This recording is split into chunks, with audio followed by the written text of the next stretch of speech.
Good evening. My name is Laura and welcome to my channel. On this channel today, we're going to be discussing the topic of stalking. Stalking it happens more frequently than we think about it.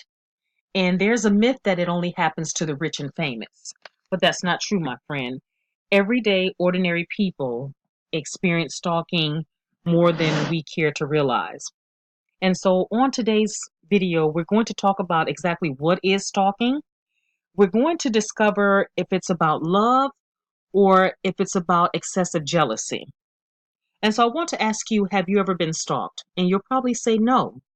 But let me give you a few scenarios, and then I'm going to come back to you and ask you that question again. Here's a few scenarios of that occur with stalking.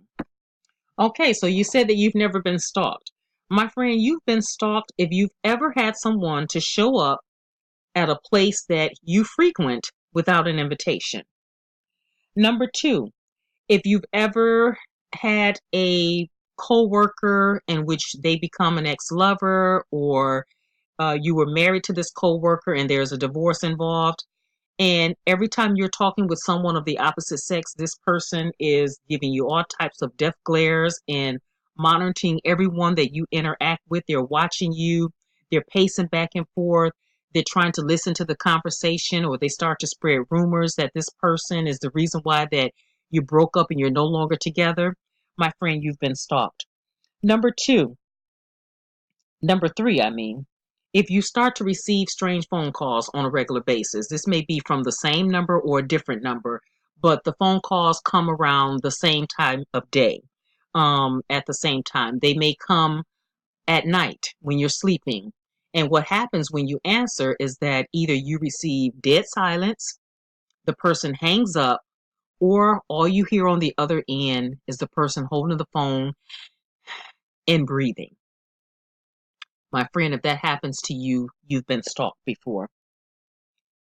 Also, if you've received strange gifts that you didn't ask for, from someone that you're not interested in dating, you've never been on a date, maybe you've turned this person down if they've asked you on a date, but yet and still they insist on sending you gifts to your job. Gifts arrive on your doorstep, or gifts are left on the car seat of your car. That, my friend, is a sign of stalking. If you've ever had someone to create a fake media page in order to connect with you, they may create a fake media page as a friend, as a family member, or someone that you haven't heard from in years, and all of a sudden you get this strange friend request from this person, and it's not that person. They've taken the person's pictures. They may have even taken the person's kids' pictures, their vacation pictures, set up this complete profile that they work there, same telephone number.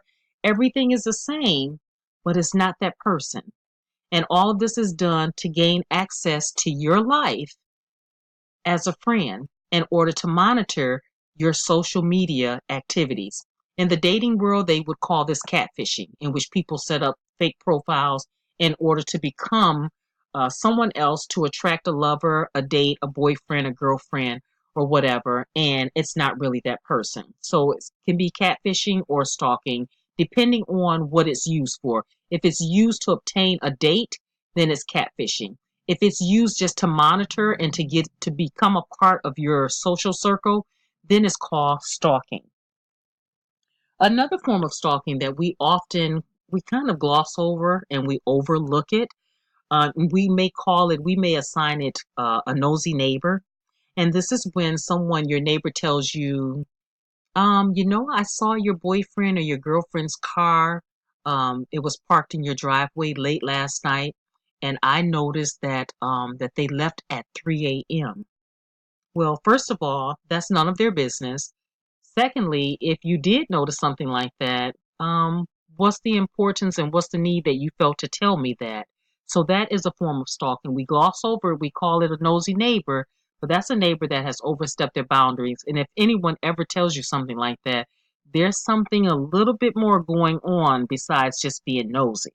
And so let me ask you again, since I gave you the scenarios, have you ever been stalked.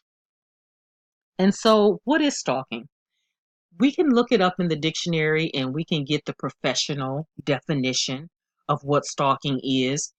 But I'm going to give you my definition in layman's terms. And what I've come up with is that stalking is when a person attempts to insert themselves in your life or in parts of your life without your permission, without an invitation. And that's the important thing.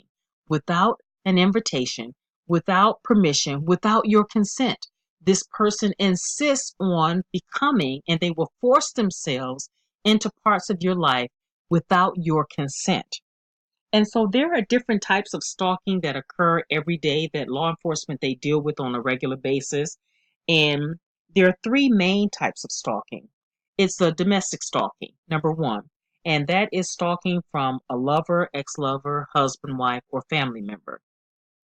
Number two, a second form of stalking is stranger stalking. And this is when you may be out somewhere and by happenstance you bump into someone, maybe at the mall, at a store, anywhere, in which this person becomes infatuated with you. In their mind, it's like love at first sight. They want to get to know you. And so you go on, you may say hello, you may have a small, courteous conversation, and then you part ways. But in this person's mind, they're going to go home and they want to know everything about you because their intent is to get to know you better, so that they can become a part of your life. They want to know everything about you. They become obsessed with you and your life. And so what they do is they go home, they can Google, they can use all types of apps or different things online. Because of the Freedom of Information Act, they can find out whatever they want to know about you. They can find out the names of your kids, your address, your telephone number, where you work, all the places that you've lived. You know, all of this information is available due to the Freedom of Information Act. And whatever information they're not able to get by free, if they're not able to get it for free, what they do is that they will spend all kinds of money to do an in-depth background check on you and get all of this information. And so you may never know that this person has a file on you. You may never know that this person feels this way, or by the time you find out about it, sometimes it may be too late. And so we have to be careful with that. So, what is stalking? That is the question that I asked at the beginning of this video. Exactly what is stalking? Is it love? Is it extreme jealousy? Well, my friend, it is neither. Stalking is a form of control. Stalking is someone who wants to be a part of your life, and if they can't be a part of your life, they're going to make your life very miserable. A stalker is someone who has a hard time with the word no. They have a hard time staying within boundaries. They can't accept boundaries. And also, they have a hard time dealing with rejection. And so, the worst case scenario of stalking, which issued in legislation as far as anti stalking laws, it happened back in the 80s, and it's the Richard Farley and Laura Black case. Before that, prior to that, there were no anti-stalking laws. Someone could send you gifts, they could follow you around, they could sit in front of your house and watch you. Things could become very creepy and nothing could be done about it. And so what happened is that Richard Farley got hired on the job. He was introduced to Laura Black, who was half his age. He became totally infatuated with her. He wanted to date her, but she turned him down. So what he did, he started sending her gifts and letters that he had found the love of his life. He found out where she lived at. He followed her home. It got to the point where she had to move. He still found out where she lived at. And eventually Laura went to her human resources department and she reported him. Well, when they talked to him and he wouldn't stop, he ended up being terminated. And so this sent him spiraling out of control. Because remember that stalking is not about love, it's not about extreme jealousy. It is about an obsessed person who wants to control the victim. And how do you control a victim? You control them by fear. Because what happens in the mind of a victim? What do they experience when they're being stalked? Well, the first thing they experience is fear. Fear that this person is going to show up. Fear of I can't go to the places that I normally go to because this person might show up. They may show up at my friend's house. They're looking over their shoulders all the time. If I go to the library, if I go to the gym, if I'm in the supermarket, I gotta be, I gotta be very careful because this person may show up uninvited. This person may be outside when I get ready to leave for work, or when I come home from work, this person may be sitting in front of my house. And so stalking can be on either end of the spectrum. It can be where it's a slight annoyance, or it can become very, very deadly. And that is what happened in the case of Richard Farley and Laura Black. When he was terminated, he made up his mind that if he couldn't have her, that no one else would. And this is something that stalkers, they grow through. If they can't have you, or if they can't be a part of your life, they're going to control you with so much fear that you're not going to be able to enjoy your life. And if they can't have you, no one else is going to have you. So that is the mindset that Richard Farley had. And eventually what happened is that Richard ended up, once he was terminated, he sold a lot of his belongings. He bought an old RV. He loaded it with gasoline cans, and he bought ammo and guns. And he went back to ESL, and you can look it up on YouTube, the Richard Farley, Laura Black case, or the ESL shootings. And he went there with the intent of killing Laura, setting the place on fire, and then killing himself. Well, what happened is that at the end of this deadly fiasco, Richard Farley ended up killing 7 of her co-workers. He ended up wounding 4 people, and one of those 4 people was Laura, and so she did live to testify against him. And it was horrible. It was devastating. And so this is what ushered in anti-stalking laws. And so what I wanted to tell you in this video is that if you are experiencing stalking, please do not confront the person. Don't make a big public fiasco about it. Do not confront them. Do not become extremely angry. Do not allow them to see you become extremely angry, because it just fuels the fire, because they know that they're getting to you. They're able to control you through your emotions of fear. And so, please, make sure you're careful as far as what you're putting on social media. Make sure that you're watching your surroundings. If it is a case in which you're being stalked by a coworker, or you're being stalked, period, change up your routine, how you do things, go a different route. You may need to take a break from social media. You may need to take a break from places that you frequently go. You may need to change up your route, and how you do things.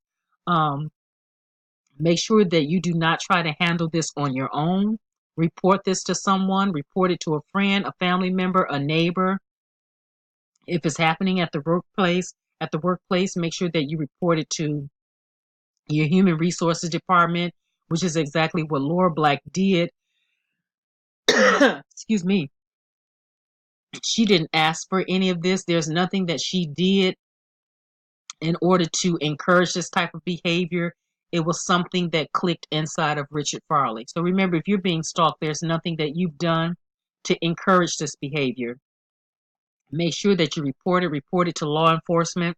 Also, make sure that regardless of how much they try to wear you down with all these attempts by stalking you, that you don't give in to them. Because if you go on a date and you think that this is going to pacify them, you're wrong. They're just going to want more, more, more. Their obsession with you, their desire for you is insatiable. And so going on a date is only going to fuel the fire. It's not going to stop them. I don't care if they do say, well, if you go out with me, I won't bother you anymore. That's a lie. They are going to bother you. It's going to continue, and it's going to make things worse. So I'm going to end the video at this point. If you enjoy the content of my YouTube channel, please, my friend, like, subscribe, leave a comment, and share this video. And as always, until we meet again, bye-bye, my friends.